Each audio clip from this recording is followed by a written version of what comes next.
Hi, everybody. Today is Friday, July 25th, 2025, and our friends Colonel Wilkerson and Larry Johnson are back with us. Welcome back. Yeah, Good to be with you. I'm here. I'm here by coercion. You forced me. I'm reporting you to the FBI. He's giving you a rap there, Neiman. He's on so many shows that I could barely see that he finds the time. But the show today is called Larry to the Power of Two. And that would be amazing for our audience. I want to start with what Donald Trump said about the way that the United States is selling weapons to Europe. He says that finally these weapons going to get to Ukraine. Here is what he said. Made a deal with the European Union where they're going to pay the United States of America 100% of the cost of all military equipment. They're going to ship it to the European Union, and then they'll distribute it, and much of it will go to Ukraine.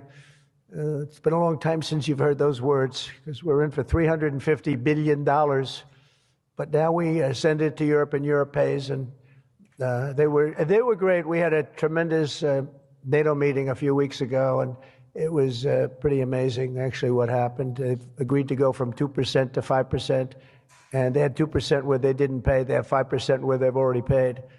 That's a big difference. That's trillions of dollars, actually, trillions. But they're going to spend that money in the United States with our defense companies, and we're going to send it to them, and they'll distribute the equipment that we send. So that's the way it should have been 3 years ago, Frank.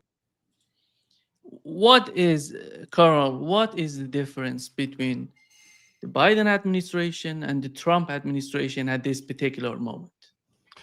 Well, there's a significant difference. I know what you're asking. I know why you're asking it.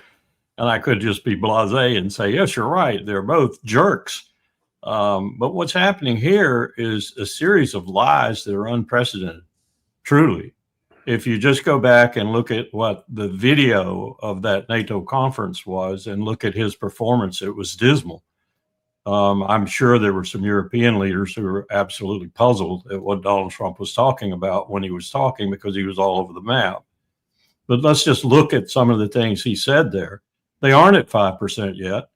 I wonder if they will ever get to 5%. They might get to 3.5. They might even get to 4, but I doubt very seriously that they'll stay in power and get to 5%, because that means cuts in their social programs that their people simply will not tolerate. So that's the first big lie he told. The second one is that anything is going to get to Ukraine in any significant, effective fashion. The Russians have two cauldrons that they're rapidly closing right now.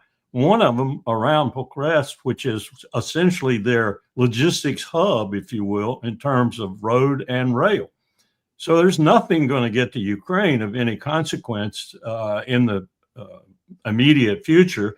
And that immediate future is probably about maybe the rest of July, August, and half of September, maybe 7 or 8 weeks because of the weather conditions. So Ukraine, and that's just the battlefield situation, if you will. On the other hand, Ukraine's falling apart, absolutely falling apart.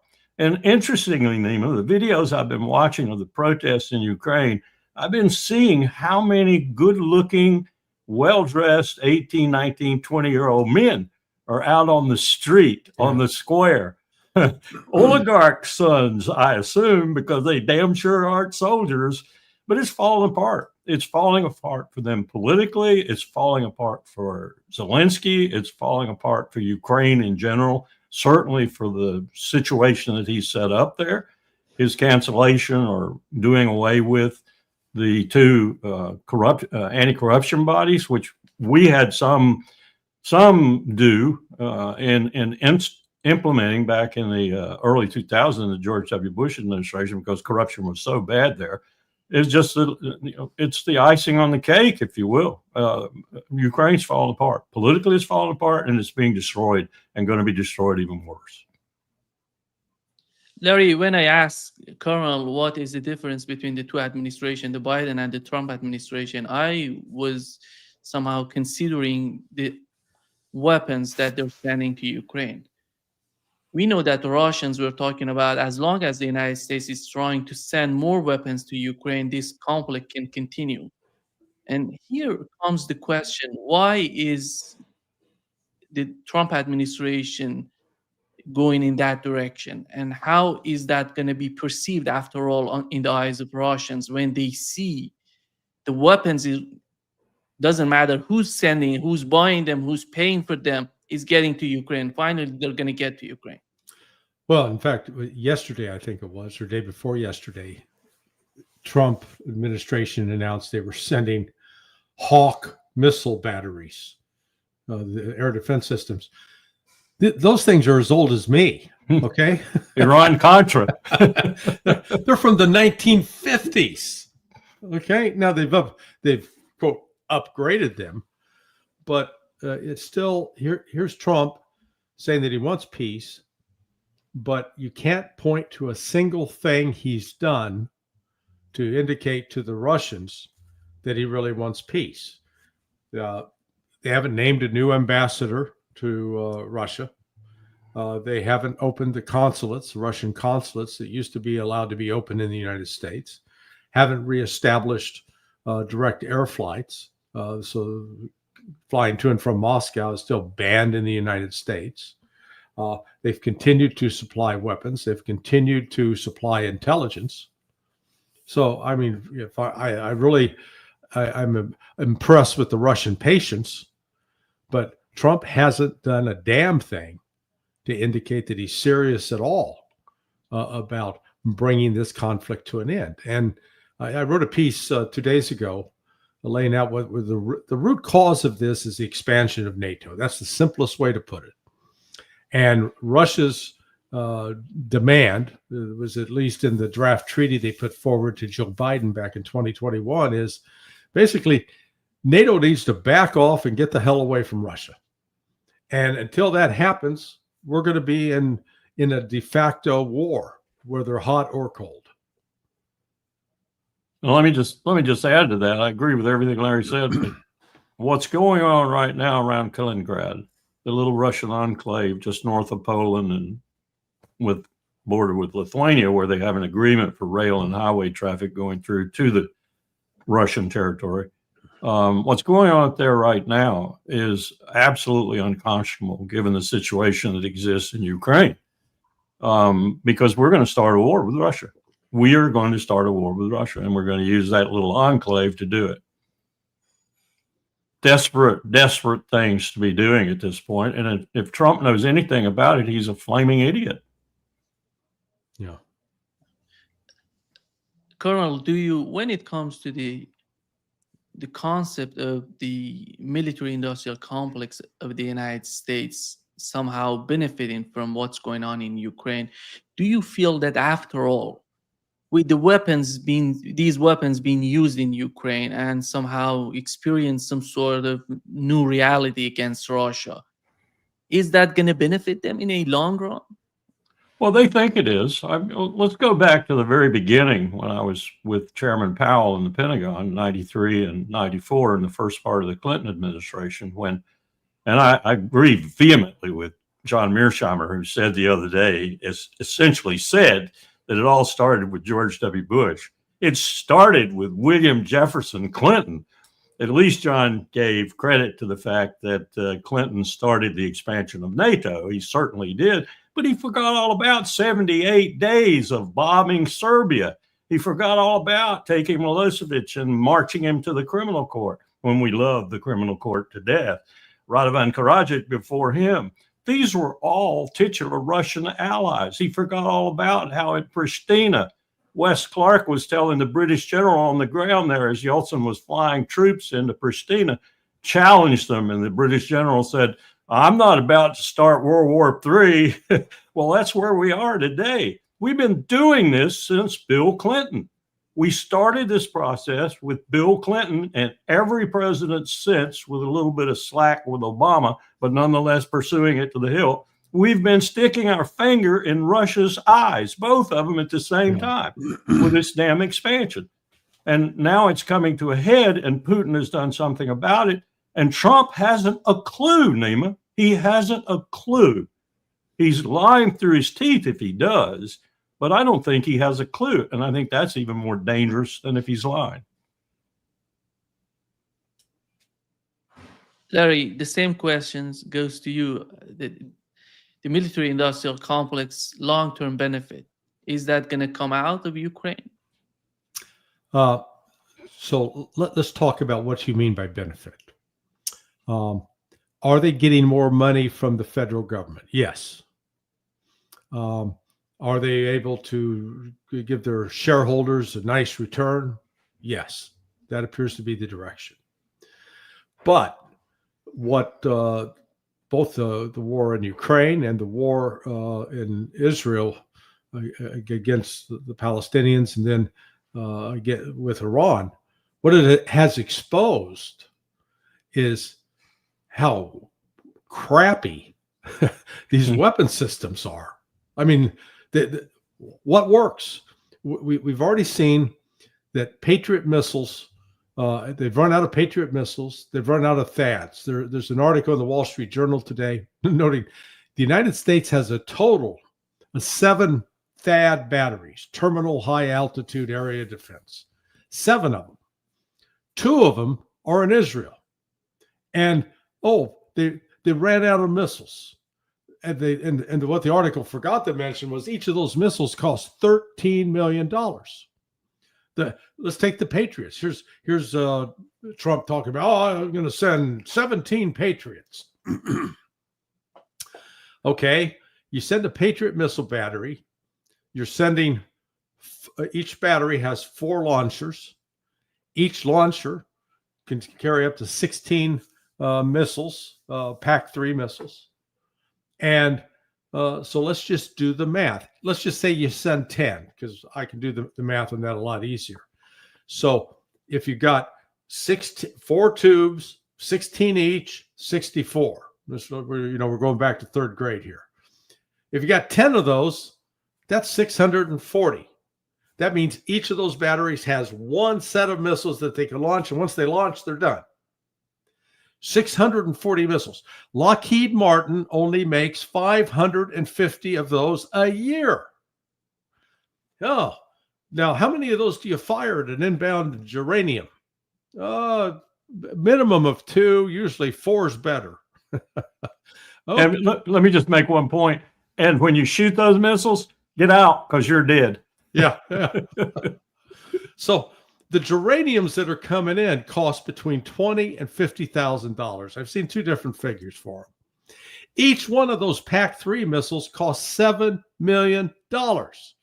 So you're basically going to fire $28 million at a $50,000 drone. Yeah, how long can you keep that up? So the problem with our military industrial complex is they make really expensive crap. And it doesn't work that well in combat. You don't see people lining up to buy Patriot missiles. They're looking at the S-400 going, yeah, I want one of those.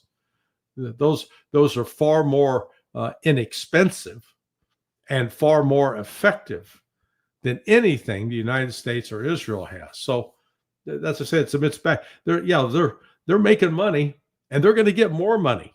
That's no doubt about that. But it doesn't change the strategic picture for the United States, and it leaves us with a lot of exposed a lot of tactical deficits. And Nima, if you want to look at the dollars it's going to make them, look at this $1 trillion plus in the defense budget. Yeah. With Congress adding another $150 billion and putting it over $1 trillion. And look at what Brown University's cost of war project, for example, which is a very good analysis, says is going to happen to 65% of that money. It's going to go directly into contractors' pockets. I have no doubt that's accurate. So yeah, they're going to make money. Whether they produce crap or not, they're going to make money off the American taxpayer. Is that, Colonel, is that a decision of choice to have these expensive weapons? Because we had an interview, I don't know if you saw the interview, that Iranian CEO of a drone production had an Al Mayadeen, if I'm not mistaken, the name of this. he said that when they tried to reverse engineering of the American drone, they found it somehow so expensive, and they have decided to use the same technology but make a cheaper one. And the maximum value he gave us, it was $50,000 for one drone. But when you compare the drones that Iran is producing or Russia is producing and to the drones produced in the West, it's unbelievable. The gap is somehow unimaginable. Is that a decision of choice? My son he's gone into operations now. He's no longer flying, but he was a Reaper guy and one of the more expensive drones. And if you look at the technology that went into that, and you look at how the people who worked that program use that technology to stick the Pentagon, which they do increasingly now, on things like right to repair. For example, it's about 60% of this stuff. F-35, I think, is even higher percentage than that in critical components. Can't even be worked on by the military, where the money is sunk. That E7, E6, E5 who goes out there to work on that F-35, you're paying him a salary. That's it. Lockheed Martin has proprietary maintenance rights over that system, so they have to do the maintenance. If you want that bird to fly again, you got to have that Lockheed Martin contractor team in there to work on it. This is why they are so expensive, in part because they make them that way on purpose. Then they can do this sort of thing and defy the military to figure out how to work on it. They're trying to do something about that right now. I'll give it to Hegseth. He's trying to do something about proprietary maintenance. He's going to find it very difficult because it's worked into the system, and that's what your Iranian has discovered. Larry, here in Brazil, when you ask a car mechanic, what car would be easier for them or what car they would prefer to have in their office, they're going to talk about the Japanese car. And none of them would mention a German car, BMW, Mercedes, and all these fancy cars, because they say they are somehow over-engineered. The motor of the complexity of the vehicle is somehow confusing for them. Is that the case for the drones of the United States, or somehow different? Well, remember that first that drone that Iran got from the United States came courtesy of the CIA, and it's still not clear how Iran brought it down. But the CIA was not known for its cost consciousness. They didn't pass out awards for people who saved them money. I saw it on so many different fronts. We're witnessing the United States has become Nazi Germany in terms of its military industrial output. And what I mean by that is during the reign of Hitler, the Germans got really good at, they produced some incredible, massive tanks. But the problem was it took a long while to build them, and they weren't able to build a lot of them. I mean, they were very powerful. And the same with, they pioneered with a jet aircraft. Meanwhile, back in Detroit, they were cranking out Sherman tanks, several a day. The same with aircraft. The same with ships. We recognized back then that we could actually build. This equipment's going to go into war. It's going to get blown up, and you're going to need to replace it. Now we've created a system that it's a Rolls Royce, a Bentley. Pick your luxury automobile that requires a lot of very expensive parts. It requires specialized maintenance, as Colonel Wilkerson was pointing out, and it doesn't necessarily fit into an integrated strategic picture. So what is it that we're trying to do with these weapon systems? How are they supposed to work together? And the MQ-9 Reaper as is an example, that costs between $30 and $40 million a piece. Yep. and the Houthis were shooting them down, Quite regularly. 7 in 7 weeks. So that's almost $250 million right there.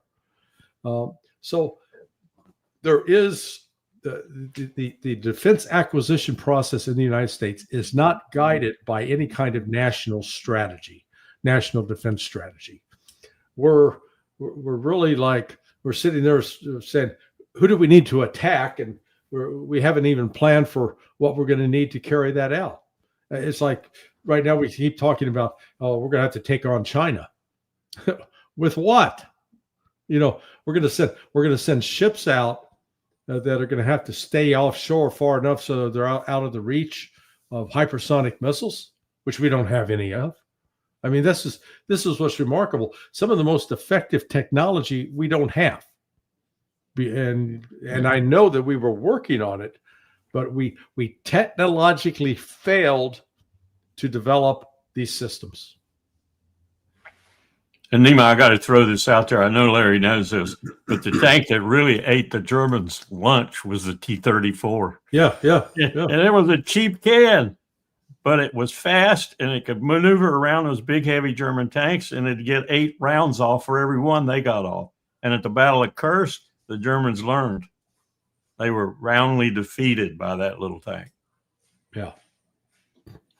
Colonel, do you see the capacity in the military-industrial complex to shift somehow their focus on something, I don't know, something that is not related to the endless wars? Because to produce more arms, you need to have endless wars. But how can they somehow deviate from this mindset, this sort of concept to have endless wars, to provide the weapons to the countries who are involved in that?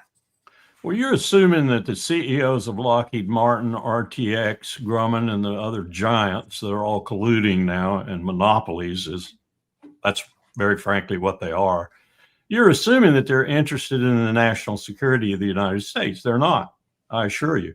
What they're interested in is a shareholder bottom line and their CEOs and VPs bottom line. That's what they're interested in.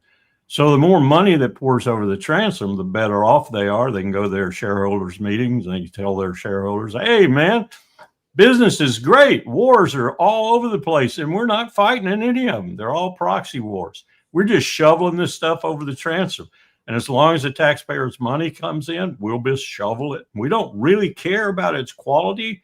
We care about the price, and we don't even really care about the quantity as long as the price is really high for a single item. That's their look. That's their vision. They are corporate capitalists, predatory capitalists par excellence.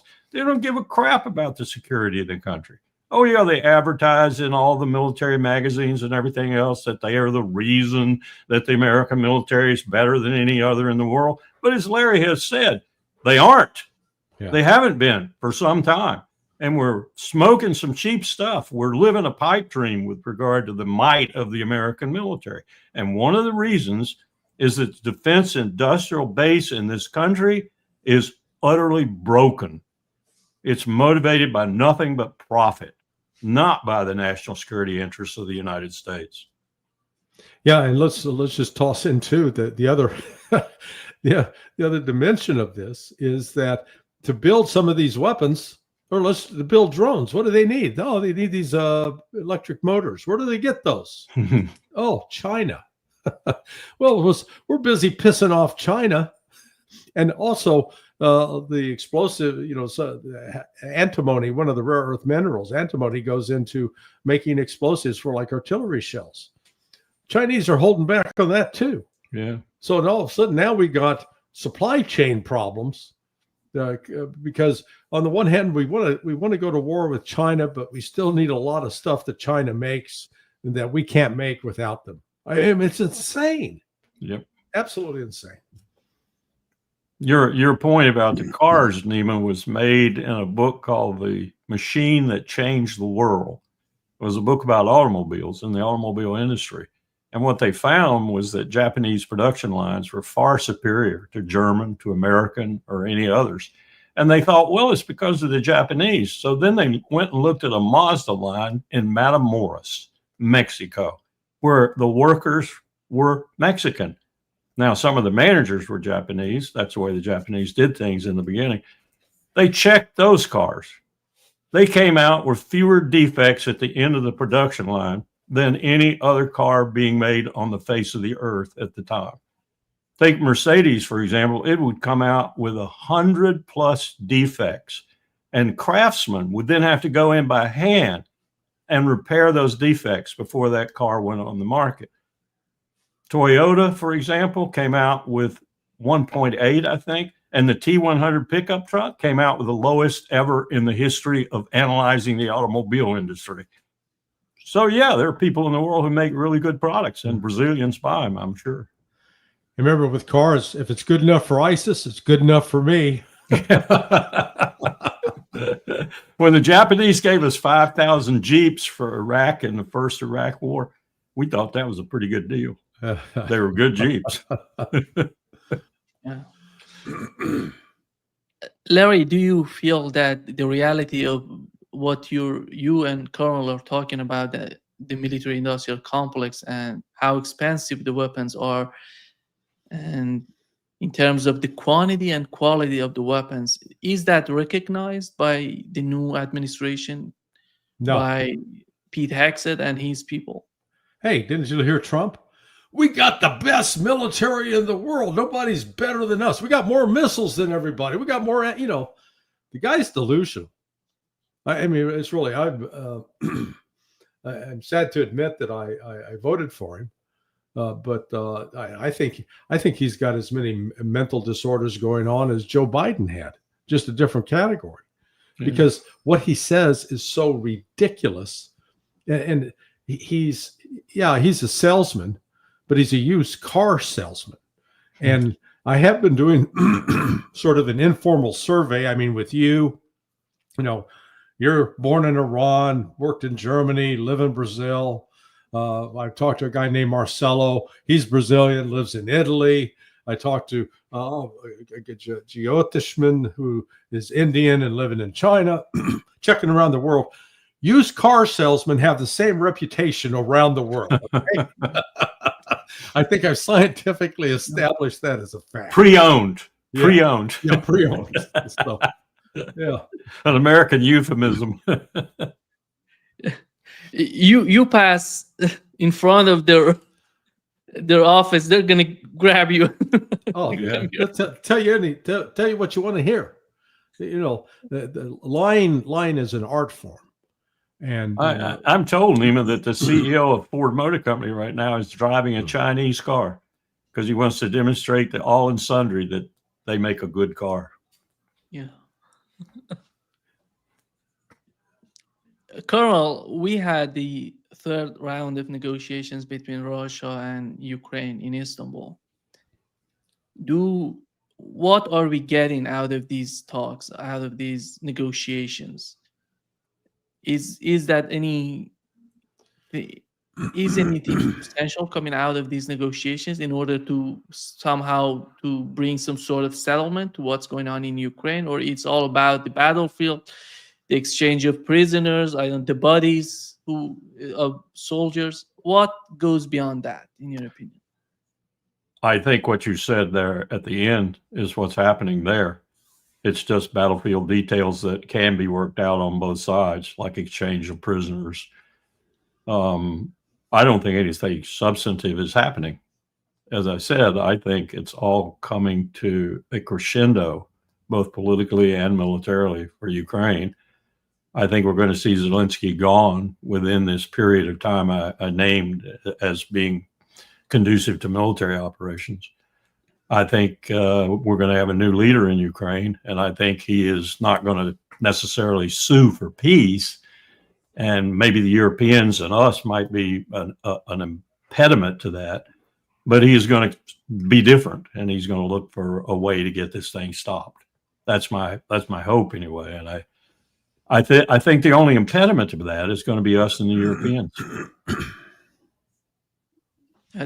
To bring some sort of difference to what's going on in Ukraine, you have to have somebody that is willing to do that. Yep. Do you see any of these people? I would say the first option would be Zaluzhny Larry or Poroshenko, these people. Which Larry? Both of you. But I was talking with Larry Johnson, Carl. When you see Ukraine, when you see the options on the table, we know that the British intelligence was somehow preparing Zaluzhny for the position of for being the president of Ukraine. But how is that going to play out for Ukraine in a long run? Are they gonna have some sort of change? Well, we have sort of a history with this. If you go back and look at Vietnam, whenever you start plugging into boy, if we just change the guy at the top, that'll fix our problem. No, it won't. I mean, this is not a leadership problem in Ukraine. This is a problem with NATO's intent to use Ukraine as a pawn or a proxy to attack Russia. And so you've got to go to the very heart of that. That's why Russia talks about the root causes. The root cause of this was the eastward expansion of NATO starting in 1997. And as Colonel Wilkerson noted, it was the one that really kicked it off first was Bill Clinton. And they announced the expansion of NATO. It was in March 1999. And then 2 weeks later, started attacking in Serbia. And, it's been, we've been telling, the Russians ever since then to go, basically go screw themselves. And we've paid no attention to Russia's desire to actually integrate with us, to have a cooperative partnership with the West. So this, changes in leadership is just that's rearranging the deck chairs on the Titanic. It's still going to sink, and I don't see, there is no diplomatic solution to this. I mean, in practical terms, because what Russia is going to insist on, they don't have flexibility to negotiate and make concessions anymore. They're not going to say, "Oh, okay, we'll allow NATO to stay in Ukraine." No, they're the treaty that the draft treaty that Putin presented to Biden in December of 2021 stipulated that NATO had to get the hell out of Ukraine. No more NATO, de facto NATO bases. Right now, Yavoriv, that base in Western Ukraine, it's been a de facto NATO sub headquarters since 1997. And Russia's also going to insist no more military exercises with Ukraine. None of that. They want to back off NATO. And actually, I think they'll probably be able to succeed. It may come at the expense of a war, though, because these Lilliputian countries of Germany, France, and the UK, they're talking tough, but the best expression I've heard is like two bald guys fighting over a comb. Okay, they get the comb, then what are they going to do? They don't have the military. They don't have the military production base. They don't have the manpower base. They don't have a technological edge at all, and they want to take on Russia. All they're going to do is just get their ass kicked. Even the best thing that could happen, and I'm not even for a moment suggesting it's going to happen, is that Ukraine somehow found some leadership that would tell NATO and the United States to go to hell. Yeah. And make a deal on its own, and declare neutrality, absolute fundamental neutrality. But look at what we're doing all along this arc of crisis that we're creating. We're in the Arctic making a mess right now for both China and Russia. We are, as I said, in the Baltic making a mess. We're in Georgia making a mess. We're in Azerbaijan making a mess. we are trying everywhere we can along that arc to cultivate people who will stand up to Russia, so to speak, and give Russia problems. We're not going to give up. Ukraine could, as I just said, it could settle its own accounts and tell us to go to hell. But we've got other irons in the fire, and we will just stoke those because we're not going to give up on this. We are intent. Lindsey Graham is the person to watch on this, even though he and Blumenthal made absolute fools of themselves with regard to both Gaza and Ukraine. They're the people to watch because they're the adamantine nature of this global hegemony attempt by the empire to restore itself, so to speak. They're indicative of that, and we're not giving up. We will use something else to batter Russia with, and they know that. They know that. So the danger is shifting rapidly to the other side for the reason that the empire is making them think this way, making them have to deal with the prospect of in the future, we're going to just keep this up. Colonel, which one is much crucial for the United States besides what's going on in Ukraine? Is that going to be the situation with Azerbaijan or Arctic that you mentioned? Well, I think the most crucial part of that arc right now, from the Arctic all the way down to the southern end of the Persian Gulf, is Iran. That's the most crucial part right now because it's got this instability of this mercurial homicidal maniac named Bibi Netanyahu in the middle of it. You've also got, I think, the Iranians, whatever we said the other day, remember, I think the Iranians are waking up and they are prepared to go back to war with Israel and to do as much as possible to destroy it. Even though Donald Trump might be sitting there, egging on the conflict and maybe even eventually entering it, I don't think he's going to enter it in a significant way that would change the outcome. So we're going to look at the disappearance of the Jewish state, anyway, of Israel. If not in terms of state propriety and acceptance in the world, it's going to lose itself to the rockets and the bombs that are going to fall on it. Yeah. So there's the more dangerous part of the theater, I think, right now, of that arc we're trying to create, all designed to stop the northern, the central, and the southern base road initiatives of China, amongst other things, and to take Russia with it.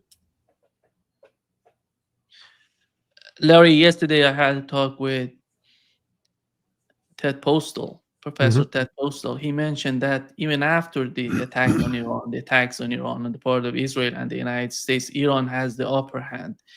Iran has the possibility and the capability of producing nuclear weapons if they decide to do that. Right. And your take on that? Well, yeah, I mean, that's been the case for 20 years. Iran's got the scientific and engineering capability to do so, but they chose not to do so because of the religious dictate of the Ayatollah Khamenei. And I think it's to whether or not they're going to change that position is now up in the air, because you had Ali Larijani go to Moscow this week to meet with Putin, and he's sort of he's like the I guess Iran's version of Steve Witkoff. He's the Ayatollah's Steve Witkoff. He's got they have a close relationship. It's been good comparison. Yeah. I mean, Iranian real estate man. But he's not that much realist, but he's a political giant. Yeah.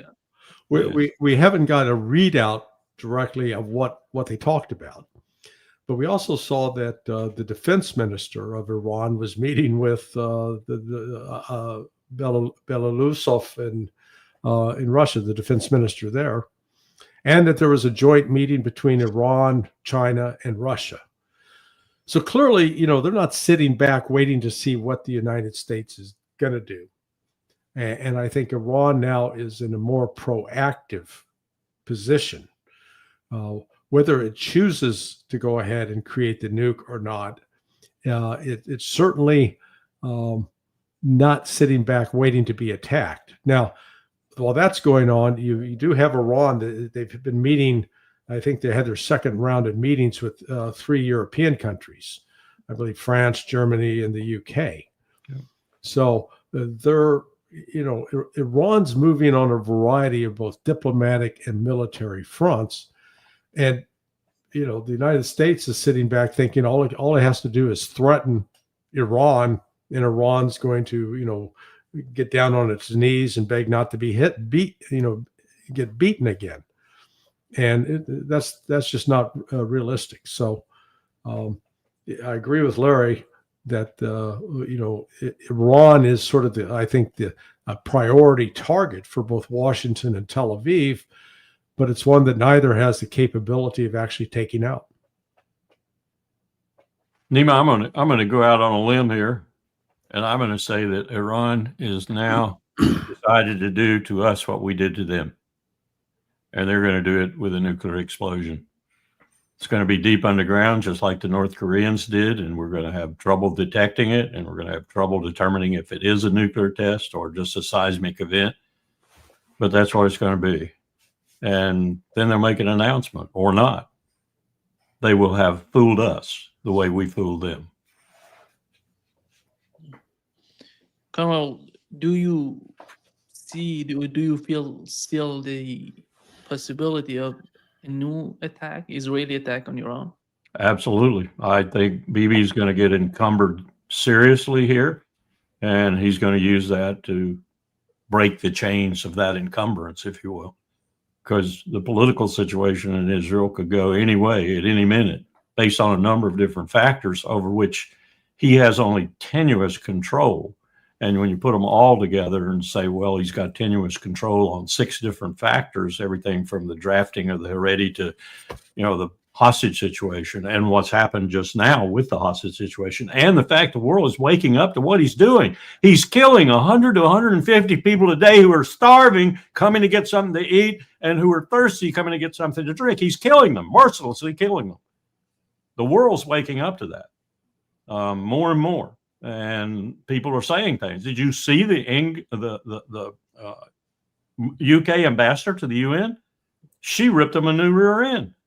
And all the response was, well, you've gone nuts. Well, sorry, we haven't gone nuts. We're just waking up finally. A little late, but at least they're waking up. This is all putting pressure on Bibi, and Bibi's pressure cooker relief valve is Iran.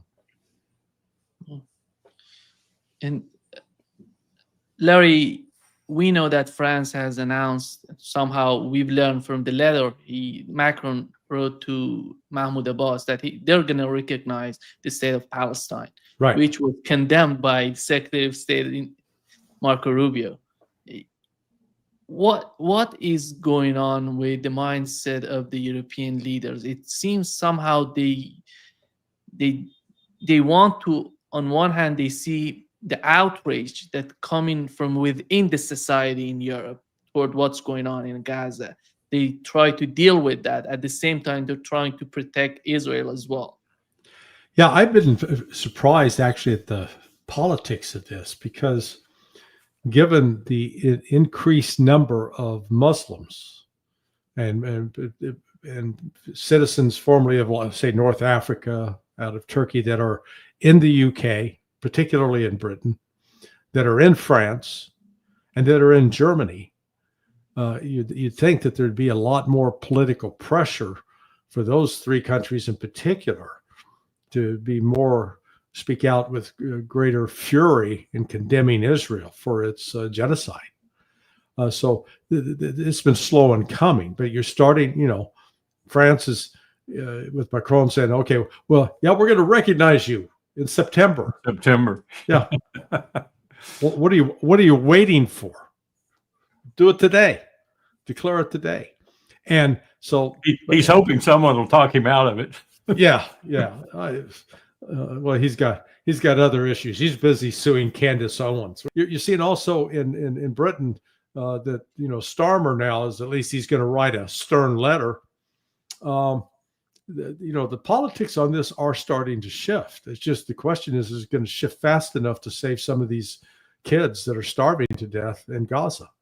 I mean, we are seeing images come out of there that are reminiscent of the images of the inmates that survived places like Bergen-Belsen and Dachau and Sachsenhausen, these concentration camps that the Nazis starved people to death in. And what a horrific irony that this country, who claims that its reason for existence is because of a Holocaust, is itself inflicting a Holocaust on other human beings.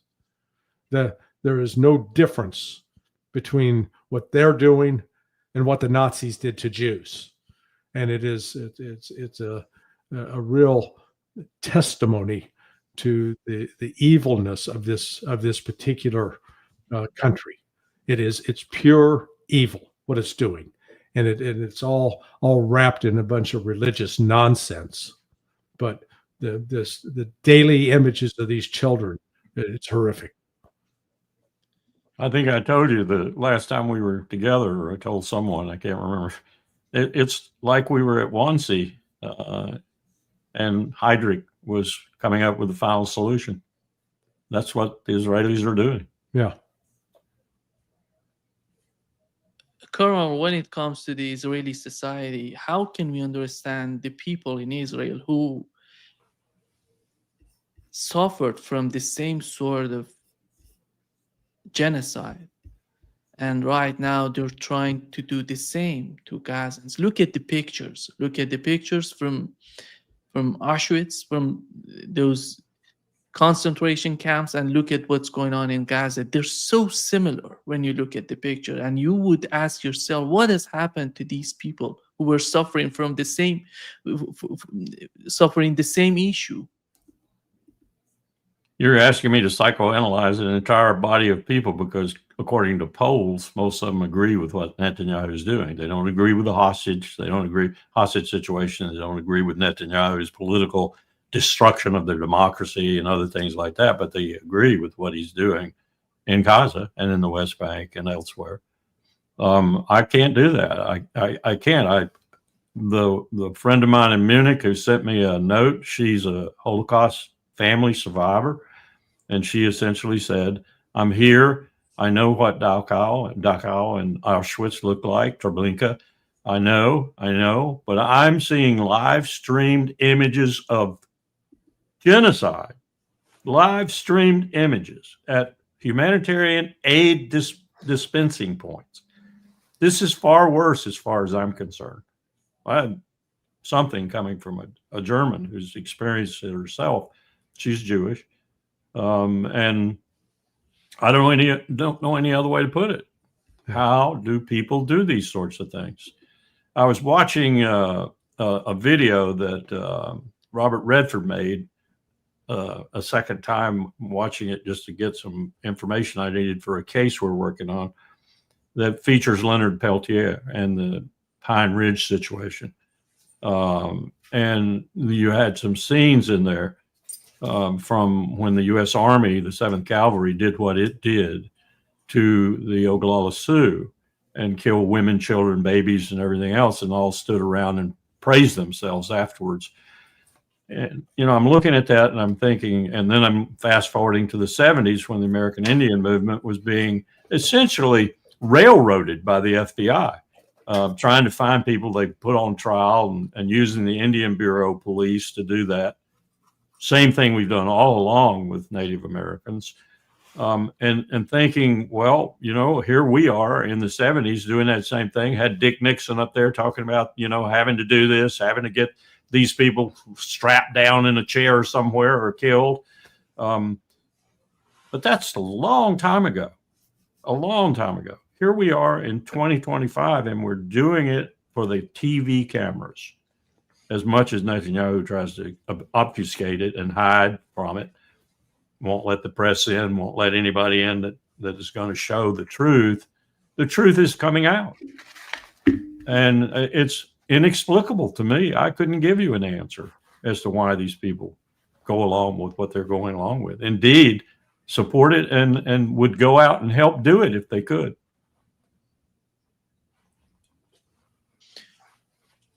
Larry, here is Now I'll what be called an anti-Semite because I said, quote, these people, unquote. Yeah.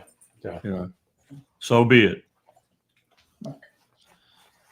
Larry, here is what it's a monumental video, in my opinion. The foreign minister of Israel condemning Russia. Here is what he said. Russians' strikes against civilians. We call for a durable and lasting peace which ensures security for Ukraine. Israel is supporting Ukraine and its people. We were the first nation to open a field hospital in Ukraine. We provided generators, food, water, and winter equipment.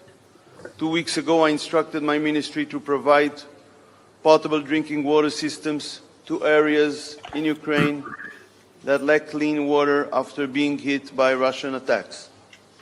It will be done very soon. We send experts to help with PTSD and resilience. We helped Ukrainians injured in the war with the recovery process in Israel. We stand with Ukraine and its people. Let me just say, Nima, that they have stood with Ukraine and its people since 2002 and are as guilty as NATO and the United States in what's happening there today. Yeah. Hey, there's a Yiddish term for this, chutzpah. You know, that's what we were watching. You know, pot calling kettle black. You know, I don't know what is going through the mind of these crazy Zionists that they're going to line up against Russia. I mean, Ukraine is getting its ass kicked. And yeah, I guarantee you the Russians are not going to forget that it was Israel helping enable Ukraine's attacks against Russia. So, you know, it is just it's foolishness, but we're not seeing any kind of wisdom or intelligence coming out of Tel Aviv. That's for sure. Colonel, here is Netanyahu had an interview recently with I believe it was German journalists. We are talking to him, and he argues that what Israel is doing is benefiting Europe. Here is what he said. First of all, I'm not hated worldwide. I just received this. I just talked to someone, a rabbi, and he says he just heard from his brother, who was in Europe, okay, and one of the countries of Europe, and he says that he's being flooded. You know, they know he's from Israel. All the people are coming and they say, "You did this amazing thing for all of us," okay. The Chancellor of Germany said Israel did the work for all of us, the new Chancellor of Germany, okay? I hear, you know, they had the G7. The president told me they were all going crazy, I mean, you know, in a positive way. Because we liberated them, because those Iranian missiles were geared at Europe too, and ultimately at America with nuclear warheads. So we had the guts to do this. And, you know, the propaganda is there. I don't deny it. But people also have, you know, sometimes the truth beckons. Colonel, why would Iran attack Europe? What is in it for Iran? Nothing. Absolutely nothing. Bibi Netanyahu is looking really bad.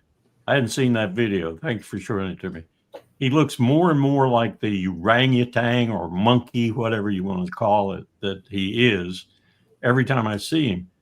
Part of his lying is eating away at his very physique, at his very character, at his very person. He's horrible. He's a horrible man. And he lies like that with no consideration whatsoever for the degree of fib tale that he's weaving. And he expects, I think, lots of people to believe him. Well, here we come to the crunch. Lots of people don't necessarily believe him, but they are grateful for what he's doing. Lots of people. Lindsey Graham said it on the floor of the Senate of the United States. They're grateful that someone working for the United States, but not its own soldiers, sailors, airmen, Marines, guardians, and others, is killing these people because they do not like these people. And by these people, I mean Arabs in general. Take a lesson, Mohammed bin Salman, Mohammed bin Zayed, other people in the Arab League and in that region of the world, because we'll come after you next. And Bibi will be our spear holder. Yeah. Larry, do you feel that Europe? We had another interview with Stormer. He said that the first threat to the United Kingdom is Russia, and the second comes Iran. I was somehow amazed by the way that he was picturing that. But after all, it seems that there is some sort of coordination between the United Kingdom and Israel. Oh yeah, yeah, yeah. No, it's look. Iran hasn't invaded a country, launched an attack against another country in what, 200 years? I don't think Starmer and the Brits can say the same. And certainly the United States is not in a position to claim that we're a bunch of homebodies, that we stay at home, mind our own business. No, this is, we're witnessing the thrashing about, the flailing like a drowning man as this colonial legacy dies. I mean, right now, the United Kingdom is, in Great Britain in particular, they're losing their place in the world. They've been the financial center. They managed to still be the financial center of the world with an assist from New York for 200, 300 years. That's coming apart. Moscow now is moving to, it's going to open a gold market in Moscow, which will be actually a competitor to the London bullion market. Russia is now insuring its own ships. They're called ghost ships, but the only reason they're called ghost ships is they're not insured by the Brits. China is setting up a new interbank payment system that's up and operating, SIPS, that is going to replace SWIFT.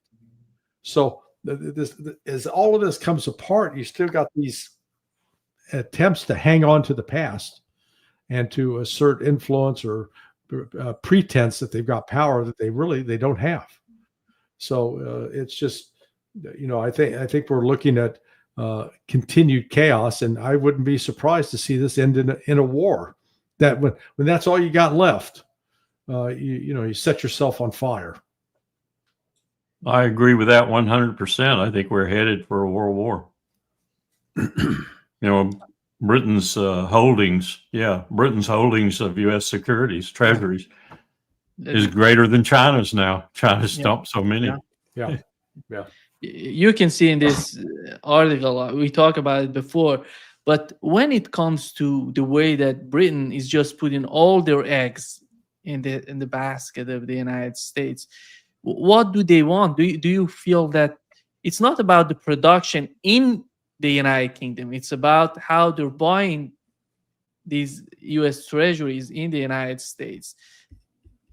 How is that going in a long run, Larry? Do you feel that the United Kingdom is just seeing that there is no other option for them but going against China and Russia? I would argue the main goal would be China for them. Well, again, how are they going to go against them? All they can do is threaten to impose some sanctions, and the sanctions invariably end up hurting Britain or France or Germany. All three countries right now none of them are reporting an economic growth rate of above 0.5%, which means the economies are stagnant and, in fact, in recession. None of them.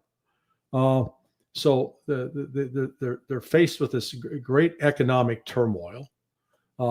And, one of the ways to distract attention is to get embroiled with these foreign fights, to create an external enemy to distract your domestic populace. But it comes up against the reality. There's no there. I mean, the total strength of the British Army right now is less than 70,000. I mean, good Lord. And the Royal Navy, once the fear of the seas is No more, really, other Right. than a couple of submarines. Yeah. Which we know the situation with the submarines. Yeah. Larry. Oh, Larry's right. This is an attempt by the empire and all its vassal states to restore its greatness that reminds me of Winston Churchill and others in World War I, and then the intermission in World War II, and an attempt to restore the British Empire, which of course worked out really fine, didn't it, Winnie? 1956, Eisenhower, the guy who did 53 in Iran, the guy who was talked by the British into doing 53, the coup in Iran, the guy that was talked into doing the coup by the Dulles brothers in Guatemala, the guy who did all this stuff because he was lingering back in those days and trying to help the British. He was a real Anglophile, get back their empire, at least a portion of it. A portion would be supportive of the United States, of course. It ain't going to happen. Yeah. And we went through World War I and World War II to prove it to the Brits and to a certain extent to the French. We're going to do it again. We're going to do it again. It's going to be just as big a failure. And now we have nuclear weapons.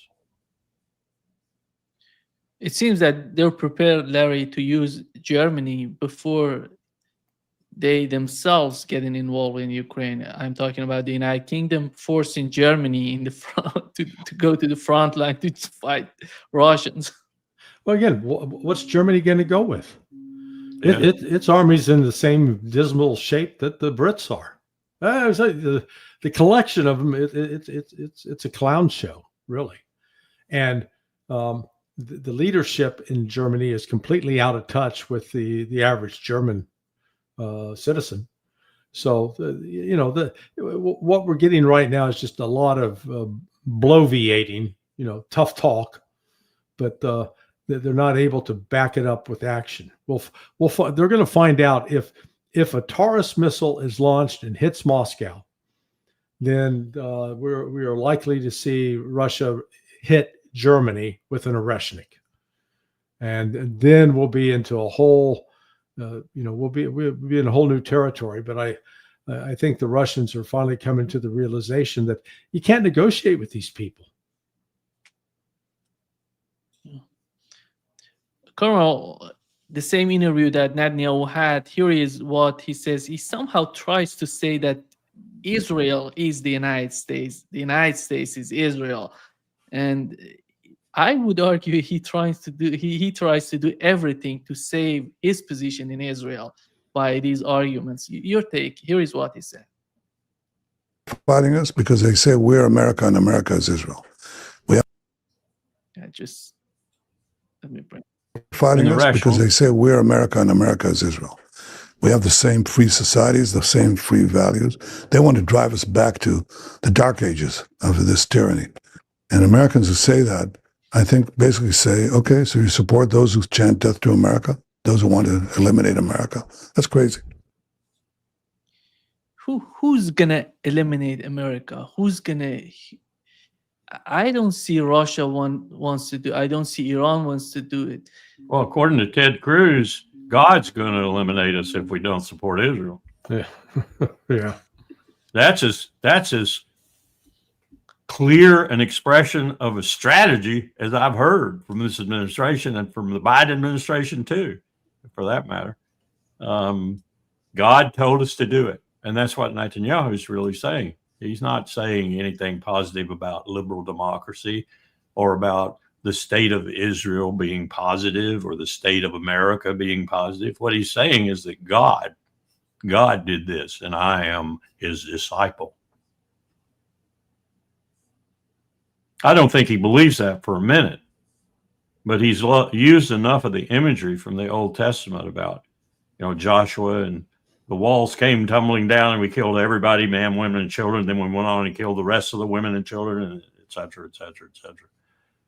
This has a lot of religious overtones to it, which is kind of weird since I think he's about as religious as my left toe. Yeah. But a lot of the people around him are vehemently so. Well, they're the people. I'm going to say it again. Here comes the anti-Semitic remark. They're the people that talk Pontius Pilate into crucifying Christ.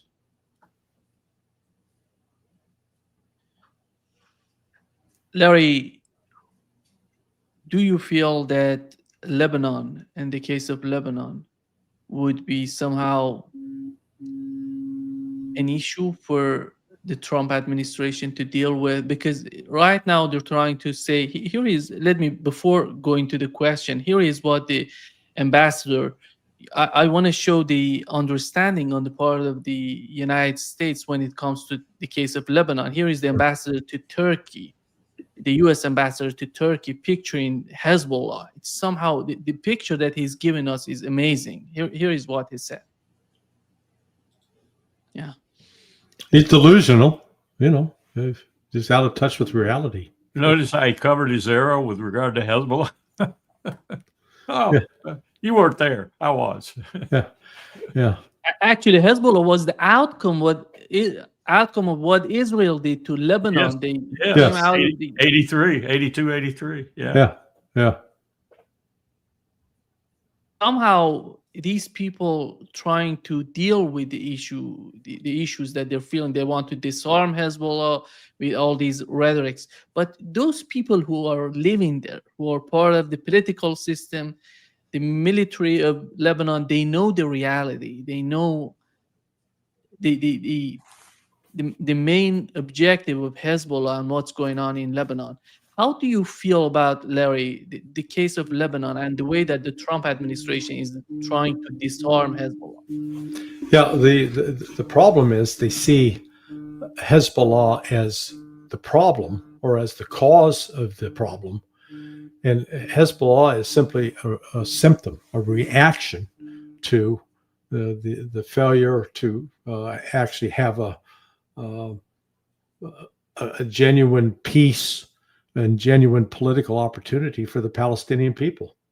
So this is, the West is they like to always portray this as, these crazy Muslims that are, fanatics. And we got to stop them at any cost, and there's no reasoning with them. But Hezbollah is not going to go away. These people, they're fighting. They are not fighting because they are motivated by Islam. The Islamic part of it it's a component, but they're fighting for their freedom. They're fighting to be able to have some self-determination. And we just don't get that, and then we compound it with the ignorance, the ignorance and arrogance displayed by the guy. I think his name's Barak or something. His name is Barak. Barak, yeah, Tom Barak. Tom, to be that arrogant and not actually know the history, which it's just, it's the problem where you have people that are in their ignorance, they compound the issue. They don't solve it. And think about the arc of crisis I was describing earlier and the bastions of American power that are still abutting or have just been freshly made to abut that arc. You want to put Ramstein in the very center of it. There is no place on earth more important to the U.S. military in terms of mobility around the globe than Ramstein. And increasingly, that is not for Europe. It's not for NATO. It's for points the other way. Yeah. Think about what we just did in Lebanon. We built the most expensive, largest embassy, as far as I know, and I've monitored our embassy building during the post-Al-Qaeda attack on the United States, $8 billion worth of it, in Lebanon. Why did we do that? In the center of this arc, why did we build the largest embassy, the most expensive embassy? If you see it in satellite photographs, you can't believe it. Yeah. Because it isn't a diplomatic instrument. Yeah. I'll just say that. Larry, I know that you have to run, and yeah. Thank you. Well, hey, thanks for having me. It's always a pleasure to appear with Brother Wilkerson. You got to send me some of your Aloha shirts. Send me a lot. We'll have to make that happen. All right, I'll see you guys later. Take care. Bye. Take care. Colonel, I want to focus on what's going on with the case of Steve Witkoff and what has happened. He went to Qatar. He tried to talk with Hamas. He said that nothing is coming out because they don't want to make a deal with the United States. What is in his mind? What was he looking for that he couldn't achieve it? Well, you know, he went there with guidance from the Donald, and he went there with guidance from Bibi. And they might have been the same thing because Bibi probably gave the guidance to Donald to give to Witkoff. And that guidance was pretty adamant, I would imagine. And it wasn't Hamas that was obstinate. It was Bibi. So there was never going to be a deal. There was never going to be a ceasefire. There was never going to be a hostage exchange. We're waiting to see what the pregnant moment might be with regard to that. Will it be a resumption of the hostilities with Iran? And therefore all the focus is off of that, completely off of it. It'll certainly be off for Israelis because they will be getting pounded.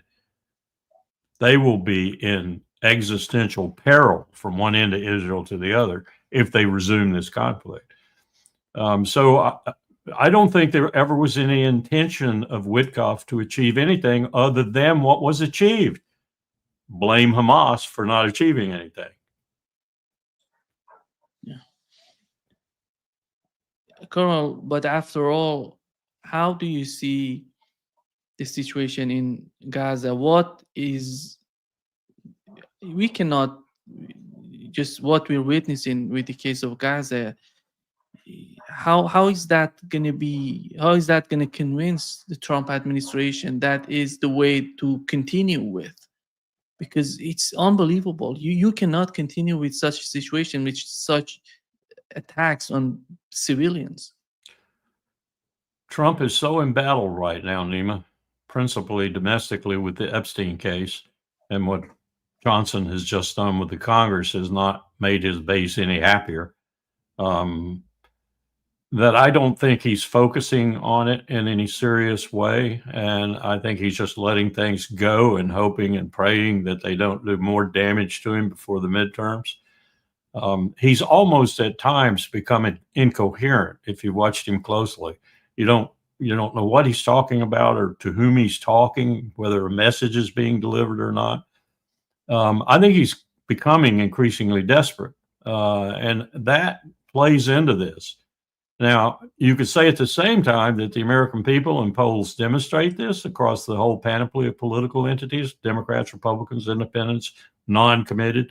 Polls are shifting to being, I won't say anti-Israel, but they're certainly anti-genocide. Now, that's not done much in the past to convince the Congress to take any action, which is the only way you're ever going to get any real action against Donald Trump, because they don't follow the desires of the American people. They haven't for some time. But I do think it's putting enough pressure on them. And this is just a stalling maneuver that Johnson has made to, send everybody home and not do anything else, particularly with regard to Epstein. But it's also with regard to Gaza, because things are coming apart in the Congress in that vein too. Lindsey Graham is becoming an exception. So I don't know where it's going, other than I think Netanyahu can keep this up for some time yet before world censure, maybe the American censure, becomes significant enough to get him to revisit things. And by that time, he'll have us in a war with Iran. So I don't see a lot of hope. Colonel, here is what he said about Iran in his interview. President Trump, not once, but twice. They were behind those assassination attempts? They openly admit. By the way, they put out a price on his head, on mine too, by the way, smaller price. I'm not offended. They actually put a price on your head? Yeah, 2 days ago. Do you know what it is? Yeah, it's smaller than his, naturally. He's the president of the United States, for God's sake, okay? So they put out a fatwa 2 days ago, or 3 days ago, by the official cleric of the Iranian regime that President Trump has to be assassinated and that I have to be assassinated. And by the way, they targeted Sarah, my wife, was here, and they targeted our bedroom window. Yeah, we were supposed to be there. They hit through their proxy Hezbollah. They fired a drone right into our bedroom window. Yeah. Why do I not believe him? I wouldn't believe that man if he stood up in New York City in Times Square and said, "I'm Bibi Netanyahu." I'd think it was a fake. I'd have to go up and examine him and get a DNA analysis. He's a lying sack of proverbial horse manure. And he doesn't hesitate. He's getting worse and worse and worse. He doesn't hesitate to tell lies, to tell a pack of lies. He just doesn't hesitate. That's how he lives, I think. And it's becoming quite apparent to me. I'm no psychologist, or psychiatrist probably would be needed. He's beginning to believe his own lies. That's when a man like him becomes doubly dangerous, when he believes his own lies. I think Trump's that way too. Trump's that way for maneuver room and for political success. I think he knows most of the time when he's lying. But of late, it's been very difficult to distinguish that feature of Donald Trump too. I think he's beginning to believe his own lies. That makes people very dangerous when they're in positions like Trump and Netanyahu are. Look at this toss-offs that he uses. He's more important than I am, of course. I'm not offended. He's more important. The price is higher on his head. Come on. When's the next false flag operation going to take place, Bibi, under your guidance to Mossad?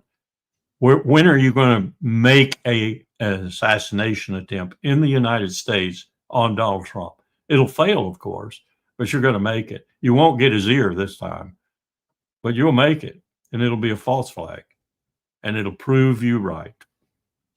No one should believe Bibi Netanyahu. Any word that crosses his lips is a lie.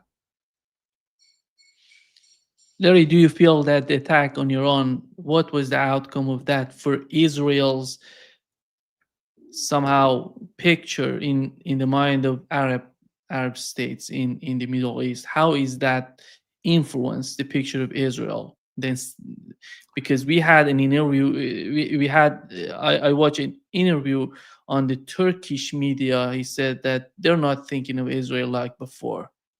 That picture of Israel has been totally destroyed in the mind of Turkish people. And I think it has to be true to a certain extent. That kind of invincibility, that kind of aura takes a long time to dissipate. And of course, Gaza and the West Bank and elsewhere aren't doing anything to help that because they are ruthless. They're killing people left and right.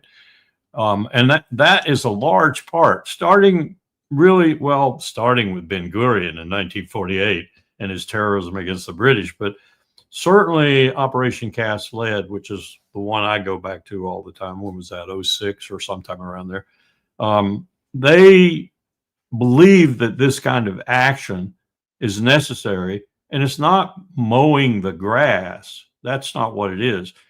It's doing things that are so ruthless and so brutal and so devastating and so surprising and so shocking that your invincibility, your willingness to do anything is reinforced. That's what Cast Lead was all about. I had a lieutenant from the operation in my seminar at George Washington University. That's what it was all about. Reestablish, without question, IDF dominance over the region. That's been fractured. That's been fractured, and it's been fractured in a number of ways, not least of which is the merciless way they've continued this. It wasn't just an Operation Cast Lead. It's been since October the 7th, and it's gotten worse on a daily basis.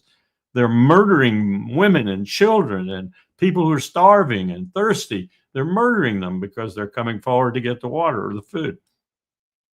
That's denting Israel's invincibility because that's not a military establishing its dominance. That's pure cruelty, inhuman actions. That's genocide, real genocide.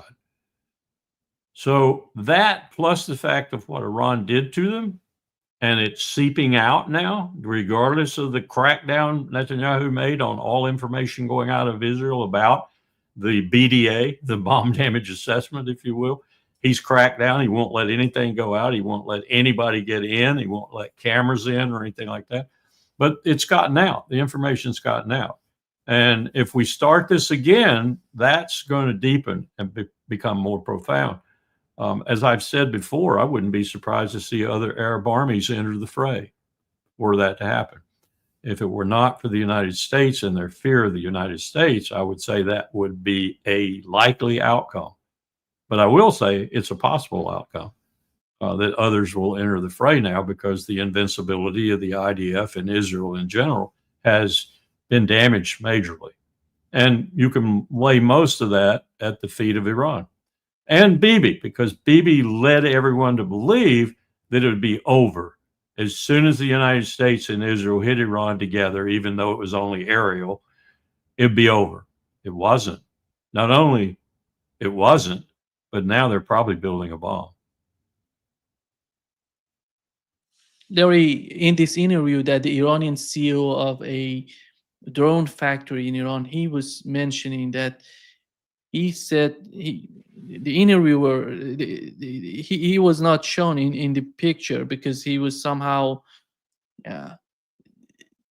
censored from the picture, because they didn't want anybody to recognize him. He was behind, you know, the camera was behind him. They didn't show his face. But what he was mentioning was, so he was logically talking about. When you look at the interview, when you watch the interview, you see how logically he's picturing what has happened during the war between Iran and Israel. He said that the United States and Israel were prepared for just 3 days of conflict. Three days of conflict, not more than that. They didn't know what to do with it after 3 days, because they didn't expect Iran to coming back and regain its position. That's why he said that, you know, after 12 days they reached the point that they had to put a stop to the conflict as soon as possible. And your take on that? It seems that the picture that he's giving us, he's not part of the Iranian military and all of that. You can recognize that, but he's connected with the security parts in Iran. He has intelligence that Iranian possess. Right. I'm not sure that, you know, this is just a fait accompli, or a reality of military operations, especially fast moving ones, and especially these that involve so much high-tech weaponry. You really don't know what you've done for a few days. And so once you look at the battle damage assessment and you look at it closely and carefully and critically, you may come to some very different conclusions than you did on day 1, day 2, day 3, day 4, or whatever. I think that probably happened to some degree with the Iranians, that they knew what they had done. They knew what their missiles were capable of. They knew the strategy they had was pretty sound, to saturate them with cheap stuff and then to send in the heavier stuff, for example. They knew that all of that was sound strategy, sound operational technique, but they had no idea how effective it was going to be in the short span that they were going to do it. It was more effective probably than they thought. And it was damn sure more effective than the Israelis thought it would be. Netanyahu coming up with the beautiful 12-day war nomenclature like that, was just bull. I mean, Israel took a shellacking. Israel has not taken a shellacking like that since 1948. They're still trying to recover from some of it. It was economically and physically devastating. That's why I think we're going back to war, because that vengeance has to be achieved, and that indestructibility, that invincibility has to be restored. Otherwise, Israel, the constant at-war state in the Levant, ceases to exist. So we're going back to war. And I think the Iranians probably know that. I think they probably know that. And their big question, they know that, yeah, is, will the United States come in big time? If Netanyahu accepts the reality of what has happened between Iran and Israel, that would be the end of Netanyahu and his position in Israel, because he did all of this because of his position. So This has nothing to do really with, and this is where Trump is lost too. lost in terms of being, he doesn't know where he is, and lost in terms of the war. He thinks that were Netanyahu to put him in a position where he did have to go to war with Iran in a significant way, that we would win. We wouldn't. So we're in a very dangerous juncture here. I think probably the better intelligence and better military skill, professional skill in Iran understands that dilemma too. And so it's a lose-lose. It's not a win-lose situation. It's a lose-lose situation. And so they're very, let's put it this way, I think they're going to build a bomb. That's the easiest way out.